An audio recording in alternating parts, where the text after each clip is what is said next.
বঙ্গের যুব সমাজের জন্য বাজেটে নয়া প্রকল্পের ঘোষণা। বাংলার যুব সাথী বিলের মাধ্যমে যুব সমাজের পাশে থাকার বার্তা তৃণমূল কংগ্রেস সরকারের। শনিবার বিধানসভায় পাশ হলো সেই যুব কল্যাণকর বিল বাংলার যুব সাথী। রাজ্যের শিক্ষিত বেকার যুব সমাজের জন্যই এই প্রকল্পের ঘোষণা মমতার সরকারের। বিধানসভার জবাবি ভাষণে জানালেন রাজ্যের অর্থ দপ্তরের প্রতিমন্ত্রী চন্দ্রিমা ভট্টাচার্য। বললেন, চতুর্থবার সরকারে এসে বাংলার যুব সাথী প্রকল্প শুরু করবেন মুখ্যমন্ত্রী মমতা বন্দ্যোপাধ্যায়।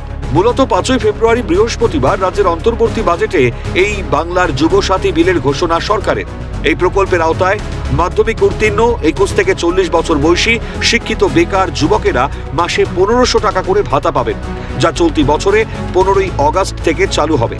যুব সাথী বিলে রাজ্যের শিক্ষিত বেকাররাও স্বনির্ভর হওয়ার সুযোগ পাবেন।